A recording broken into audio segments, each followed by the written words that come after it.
Aujourd'hui, en Italie, même avec des diplômes, on n'est pas sûr de trouver du travail. Travailler avec ses mains, la terre, peut apporter des satisfactions et surtout c'est rentable.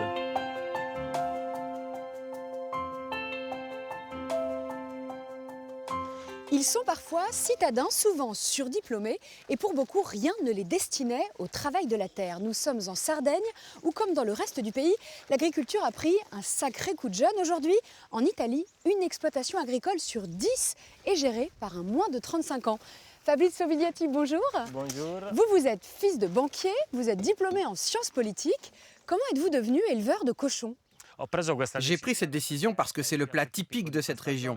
Et j'y ai vu un bon moyen de gagner de l'argent, une occasion de faire du business. J'avais un fort attachement à la terre et j'ai décidé que ce serait mieux de travailler au grand air plutôt qu'enfermé dans un bureau. C'est rentable aujourd'hui d'être agriculteur en Italie ? Comme dans tous les secteurs, si tu t'appliques et que tu fais de bons choix, oui, c'est un secteur dans lequel on peut gagner de l'argent.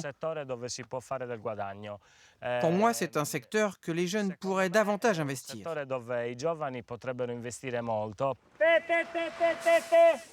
Fabrizio a eu la chance d'hériter des terres de ses grands-parents laissées à l'abandon. Aujourd'hui, il élève en plein air 1500 cochons de lait par an et le cochon à la broche, c'est le plat sarde par excellence. Vous, Fabrizio, avant d'avoir cette exploitation, vous n'y connaissiez rien aux cochons. Comment vous avez appris ? Comme dans toute chose, il faut étudier et s'appliquer.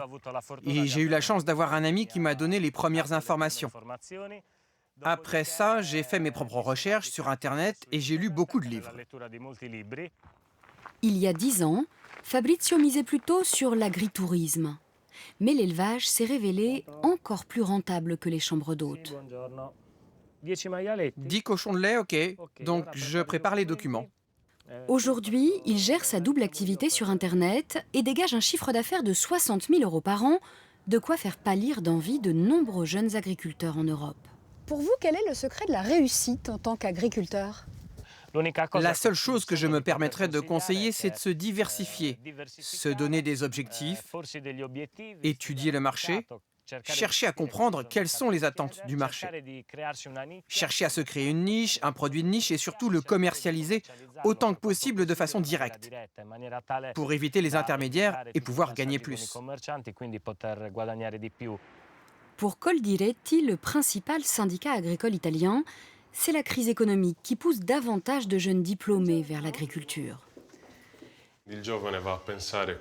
Le jeune pense à ce qu'il pourrait faire pour éviter le chômage. Alors il tente d'aller à la campagne. Et en Italie, par rapport aux autres pays européens, c'est plus facile de louer des terres. Tous les jeunes agriculteurs ont décidé de créer un nouveau marché, plus technologique, plus ouvert par rapport à ce que pouvait être celui de leurs parents, ou en tout cas celui de vieux agriculteurs. Un marché simple, plus moderne, un marché de 2019. À 86 ans, Domenico Sanna semble être l'incarnation du pasteur sarde. Toute sa vie, il a vécu avec ses moutons vendant le lait aux coopératives. Un modèle agricole de moins en moins viable avec la baisse des cours du lait et dont la survie dépend aujourd'hui largement des subventions européennes. Des crises, on en a toujours eu, et on les a toujours dépassées.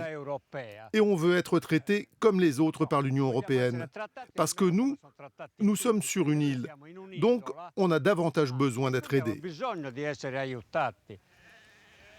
Aujourd'hui, Domenico travaille avec son fils Fausto, âgé de 43 ans. Une nouvelle génération de paysans, bien consciente qu'elle doit se remettre en question pour pouvoir survivre. C'est pas possible de continuer comme ça. Il faudra changer quelque chose parce que nous sommes étranglés par la grande distribution et notre produit, c'est pas bien payé. Quelle est la solution alors pour que l'entreprise soit viable ? Mais la solution, c'est pas pour tous les mêmes, mais ici, dans cette zone où nous vivons, peut-être d'exploiter la proximité avec les marchés touristiques. Il faut utiliser la tête pour changer quelque chose. L'agriculture, elle n'est pas morte en Sardaigne, hein. Elle va revivre grâce à vous, les nouvelles générations? L'agriculture ne peut pas mourir en Sardaigne, parce que sans l'agriculture, nous sommes morts. C'est l'île qui va mourir.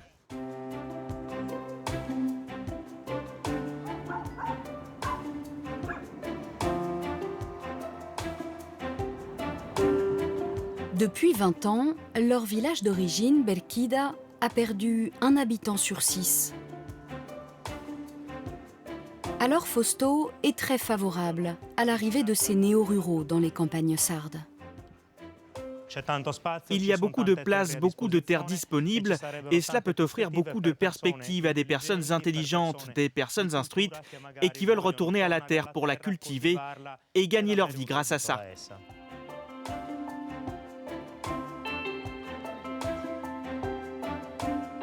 Nous quittons la Sardaigne et ces jeunes paysans, plus libres, plus pragmatiques que leurs aînés, ils se vivent avant tout comme des entrepreneurs.